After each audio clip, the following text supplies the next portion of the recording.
E aí pessoal, beleza? Então vamos fazer mais um review de livros.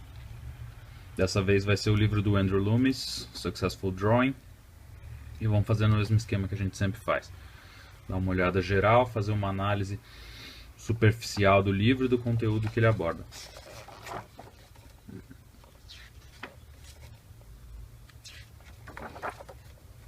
Começando aqui pelo índice, a gente vê, ele começa pelos fundamentos, depois ele passa por alguns pontos de destrinchar o desenho, né, e dentro desses fundamentos. Isso inclui thumbnails, inclui os 5Ps e os 5Cs que a gente já discutiu naquele primeiro post sobre desenho que eu fiz, e outros pontos. Depois ele passa para perspectiva. Esse é um livro que ele está bastante fundamentado em perspectiva e iluminação. É basicamente isso o livro. Então ele vai cobrir diversos pontos da perspectiva, desde perspectiva bem básica de 1 ponto, 2 pontos, etc., até algumas peculiaridades de arquitetura, aplicações gerais, desenho de escadas, reflexão, etc. A gente vai passar por todos eles no decorrer do livro. E depois, como eu falei, ele vai para uma parte mais de iluminação, o fundamento da luz, como a luz funciona, como ela reflete em planos, como projetar sombras e etc. Aqui mesma coisa, como aplicar sombras em figuras, como aplicar em superfícies diferentes e etc. Tá? Então vamos passar rapidinho, mais uma vez sem me aprofundar muito, porque senão isso aqui vai se estender por muito tempo.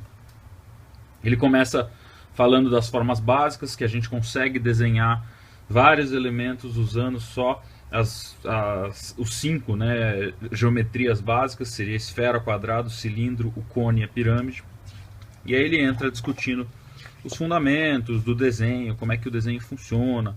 Então ele mostra linha do horizonte, como finalizar, os rough thumbnails lá que ele falou, que são sketches rápidos para entender composição, os 5Ps e 5Cs que a gente já discutiu. Então eu vou colocar o link do post na descrição e vocês dão uma olhada depois com mais calma.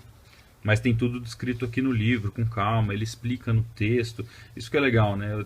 A gente sempre tem essa visão meio de artista de eu querer olhar as imagens, mas tem muito texto aqui, tem muita informação legal, vale a pena dar uma lida. Apesar de ser em inglês, que dificulta um pouquinho para algumas pessoas. Então um pouco daquela questão que a gente já falou no desenho da figura humana também, vou colocar o link para o post, que é você conseguir dividir o desenho, ver as relações de espaço, as relações de proporção, quantas cabeças tem no corpo inteiro, onde que ele para na folha. São coisas bem básicas, mas que dão o fundamento realmente para o desenho, né? Como fazer rachuras, uso de material. E aí ele entra na perspectiva propriamente dita. Como eu falei, ele vai desde o básico, desde posicionar caixas, nesse caso aqui em 2 pontos, até aplicações bem complexas, como a gente vai ver. E aí ele usa as formas básicas, né? Então ele está falando aqui de caixas, ele está falando de cilindros, ele está falando de cone, está falando da esfera, e a pirâmide está no meio do caminho, né? Então ele destrincha a construção de elementos, como que eles funcionam, aqui divisão de planos, como dividir, com dimensões, como colocar dimensões específicas. Aqui mais uma vez como realmente dividir, então você colocar escala naquilo que você está desenhando. Divisão com duplicação com diagonais, essa é uma técnica muito importante. Perspectiva simples de 1 ponto, divisão e colocação de elementos em unidades iguais, né? E vários outros pontos. Aí alguns pontos mais específicos de arquitetura, então como trazer os planos laterais e depois também a vista top, né, o top view, para uma vista de perspectiva. Então tem algumas regrinhas, ó, o ground plane aqui, que seria a planta baixa, né, da casa. E aí são usos mais de arquitetura, mas que são muito úteis Num ambiente de concept art, que você tem lá uma planta, um game design, por exemplo, de como que vão ser as interações, e você quer transmitir isso de forma correta, né, acurada para a perspectiva, é bom você usar esse tipo de fórmula. Aí como dividir grids, como posicionar as figuras, então usando todos esses planos, blocos, linha do horizonte para posicionar e escalar tudo que está dentro da sua figura, como fazer um interior a partir das elevações que a gente tinha visto antes, então você usar escalas para medir e fazer um desenho de uma vista interior, movimentar e plotar curvas em perspectiva, outras curvas em perspectiva. Agora uns tópicos um pouco mais avançados de planos inclinados, então usando pontos de referência no seu ponto de fuga, então são pontos de fuga verticais auxiliares para você construir todas essas inclinações, elevações, sejam em casas ou sejam em rodovias, etc. Tem vários outros exemplos. Tudo muito explicadinho, né? Como fazer a escada, várias vistas de cima e para baixo, então planos inclinados. Outros planos inclinados, com elipses ou não. Agora posicionamento de figuras, então diferentes pontos em diferentes elevações com relação à linha do horizonte, como é que a gente consegue posicionar essas figuras. Ele dá vários outros exemplos de medidas e posicionamento de figuras, em cenas, relação de tamanho do prédio, então você usar a figura como elemento de medida para ver realmente qual que é o tamanho. Olha aqui, ele dá um exemplo do que é o errado fazer. Então, ele projetou essa figura lá para o pé da casa e você vê o tamanho que a figura fica em relação à casa. Então essa casa seria gigantesca para ter uma figura desse tamanho. Outras figuras em planos inclinados, aí a complexidade vai aumentando, né? Reflexões. Depois a gente vai ver em outros livros que esses pontos se repetem muito na teoria básica de perspectiva. Eles cobrem alguns pontos. Tem um post também sobre perspectiva que está sendo desenvolvido enquanto eu estou gravando isso, mas depois eu já coloco na descrição do vídeo também.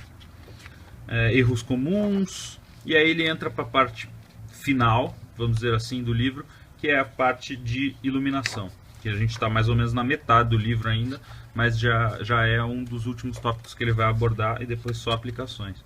Então ele fala nas esferas, como é que funciona a iluminação, projeção de sombras para uma esfera que está elevada, e aí ele vai dar diversos exemplos, usando principalmente esses sólidos geométricos simples. Então tem vários outros exemplos de uma placa, uma casa, como plotar. Aí depois entrando em coisas mais orgânicas, formas que misturam todas essas formas simples, né? Qual que é a relação de incidência de luz em diferentes planos inclinados. Se a minha mão está aqui, a luz está incidindo assim. Se ela está inclinada um pouco mais, a luz vai incidir diferente e assim por diante. Então ele toca em todos esses pontos, aplica isso para a figura humana.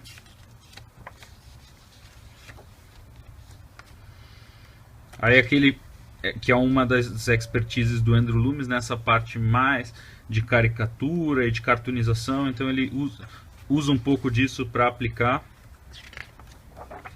Então aplicando a luz em formas mais caricatas, que não deixa de ser basicamente a mesma coisa, né? Ele pensa em sólidos simples e vai posicionando as luzes, né? Aí agora a aplicação disso na figura humana, então usando um manequim, né, como estrutura básica. Então o que ele está fazendo? Ele está simplificando em forma simples a figura humana para ele poder iluminar. Isso é um método, como a gente já discutiu algumas vezes, é um método que endurece um pouco o desenho, mas ele é muito interessante do ponto de vista de você pensar a iluminação, entender planos e etc. Mas isso é discussão para outra hora. Aí a figura iluminada, e aí ele mostra alguns exemplos da figura um pouco mais acabada e iluminada. Depois mais para frente vai ter alguns exemplos do trabalho dele que dá para a gente perceber. Aqui já tem alguns que ele vai bem além, né, na descrição da figura. Aqui o uso da luz para caracterizar o personagem, então dando um pouco mais de personalidade com a luz que você está utilizando. E aí ele mostra vários exemplos aqui. São bem interessantes. Proporções básicas da cabeça. Também vou colocar um link aí na descrição para um post de retrato, que também está sendo desenvolvido, mas já vai estar pronto quando esse vídeo for pro ar. A figura in costume, né? A figura com roupa ou caracterizada, que não deixa de ser basicamente a mesma coisa. Aqui a gente já vai começar a falar de materiais e tecidos, que é um tópico um pouco mais avançado, um pouco mais complicado. Por exemplo, aqui você tem metal, você tem diferentes interações com a luz e a forma como ela vai ser representada, principalmente no grafite, como ela vai ser sugerida, mas não deixam de ser luz sobre formas básicas. E aí o final é essa galeria de imagens do Andrew Loomis, com alguns dos exemplos dos seus desenhos, né? Aí tem vários aqui, seja de personagens, seja de cenários. Eu gosto muito desse trabalho dele, de grafite, trabalho de borda, trabalho de leitura. É bem claro, apesar de ser uma imagem super complexa. Olha esses outros exemplos também, muito legais. Pensar que isso aqui é no grafite, ou no carvão, deve ser carvão, alguma coisa do gênero, é fantástico, né?